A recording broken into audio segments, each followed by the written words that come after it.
Le coaching pédagogique. Quel sens, quelle importance cela a au fond d'appeler le coaching ou de signifier le coaching par ce terme de coaching pédagogique? Ça, c'est vraiment une question qu'on peut se poser. Au fond, à quoi est-ce que ça sert de parler de coaching pédagogique?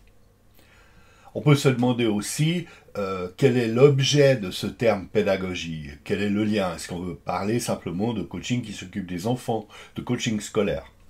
Non, ce n'est pas l'utilité de placer à côté du terme coaching le terme pédagogie. Le but, c'est de dire, au fond, nous n'allons pas laisser le coaching dans le domaine de la thérapie, nous n'allons pas laisser le coaching dans le domaine de la spiritualité. Quand je parle de thérapie, je parlerai vraiment spécifiquement du domaine de la psychothérapie. L'idée est de vraiment placer le coaching dans le domaine de la formation et de l'apprentissage. Au fait, cette définition du coaching est vraiment essentielle parce qu'elle nous permet de placer le coaching dans le domaine de la formation des adultes, dans un domaine spécifique. Ainsi, il paraît très clair, quand on réfléchit à l'utilisation générale du terme de coach, qu'elle se situe bien plus dans le domaine de la formation et de la pédagogie que dans le domaine de la thérapie. D'ailleurs, elle est crédible et légitime, c'est-à-dire qu'il est crédible et légitime d'imaginer quelqu'un qui accompagne le processus d'apprentissage, qui permet à une personne de réfléchir sur une situation dans laquelle elle se trouve, de développer ses compétences, de développer ses capacités. Ça ne pose aucun problème à personne. Mais à partir du moment où le coach glisse doucement en direction de la psychothérapie, eh bien, on peut dire vraiment il marche sur les plates-bandes de professions qui demandent de longues années de formation. Ainsi, en Suisse, un psychothérapeute, c'est 5, 6, 7 ans de formation.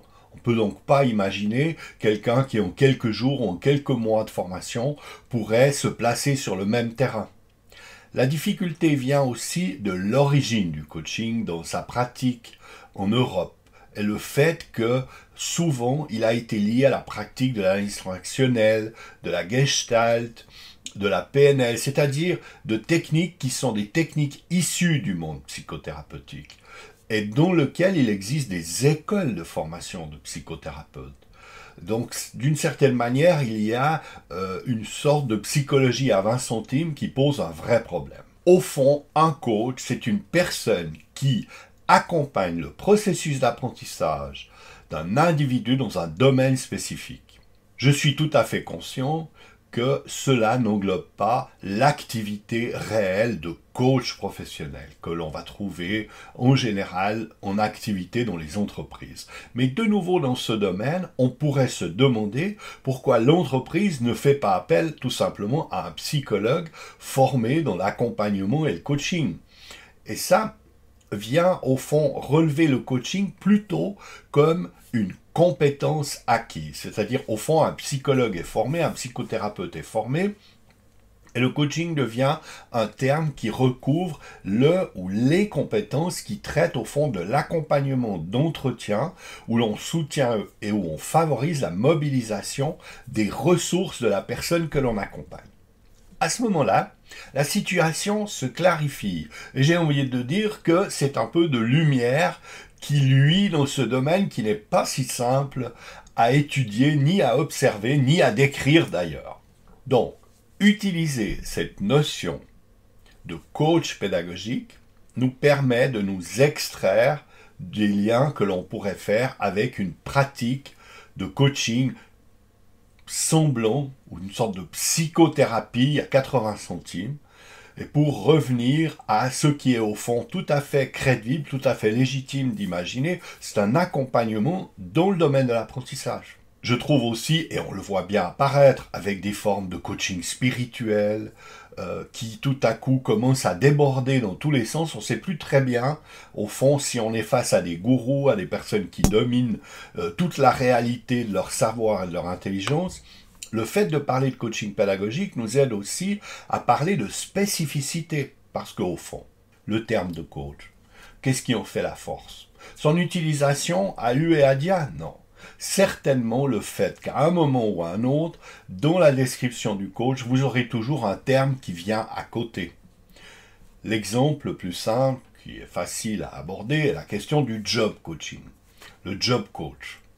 Voilà, c'est assez clair. On comprend tout de suite que cette personne accompagne des processus d'apprentissage, des processus de réinsertion professionnelle, des processus de réorientation professionnelle. Et qu'on peut, en pensant au job coach, imaginer des formations spécifiques qui vont travailler dans ce domaine-là. De la même manière que on peut parler des superviseurs comme d'une activité de base, on peut parler du coaching comme d'une activité de base, mais qui devrait et qui nécessite d'être décrite en termes de compétences, en termes de lieu d'intervention, de contexte d'intervention, d'enjeux, de buts, d'objectifs. En fait, nous sommes tout simplement face à un processus de formation et à sa description. En Suisse, la formation de psychothérapeute nécessite de longues années de formation.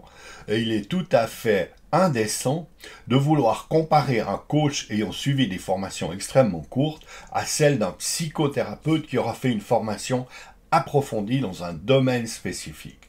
Donc je pense qu'il est vraiment essentiel d'utiliser le terme de coach avec modestie. À mon avis, il n'y a pas grand intérêt à en faire quelque chose d'officiel qui couvrirait une sorte de profession de coach généraliste. Je n'y crois tout simplement pas. Car je pense que dans chaque domaine spécifique, le développement de l'activité de coaching va nécessiter au fond un développement artisanal. Une réflexion de dispositifs spécifiques à une situation et à un lieu d'intervention. Et donc je vous invite vraiment à commenter ce que je suis en train de dire. Je ne suis pas en train de vous dire « Ah voilà, j'ai absolument raison », je vous parle en fait de mon avis, de ma manière d'aborder les choses. Mais je pense que cet avis peut être constructif à clarifier aussi dans le processus de certification. Quel est mon rôle? Qu'est-ce que je fais? De quelle manière je le réalise? Si on centre le coaching sur l'axe de l'apprentissage, on résout énormément de difficultés liées à cette nomenclature et elle permet au fond à ce terme qui, avouons-le, est assez vague. Si vous regardez autour de vous comment il est employé, ce qui m'a conduit moi-même de mon côté à créer une liste où je note depuis plusieurs années tous les termes où est référencé le terme coaching. Il y a une multidiversité. Alors, bien sûr que ça donne des arguments aux personnes qui disent le coaching ce n'est rien, le coaching n'a pas de sens. Et alors bien, l'idée n'est pas du tout de prendre cette position, l'idée est de prendre la position de dire à partir du moment où le coaching est observé comme quelque chose qui fait partie des sciences de l'éducation, quelque chose qui fait une activité qui fait partie de la pratique pédagogique, à ce moment-là, il y a beaucoup de difficultés qui s'estompent, il y a beaucoup de troubles qui disparaissent, on va pouvoir discuter, on va pouvoir parler des dispositifs et on va pouvoir réaliser des formations, des certifications qui auront tout à fait un sens, qui auront tout à fait un but.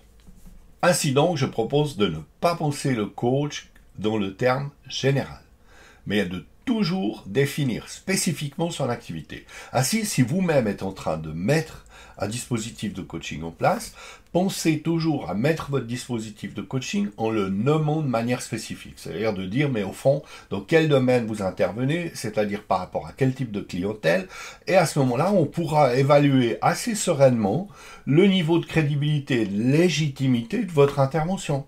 Très bien, j'espère que cette vidéo aura provoqué chez vous des réactions, des envies de commenter, de vous abonner à la chaîne, pourquoi pas, pour continuer à échanger, à suivre les différentes vidéos que nous mettons en ligne.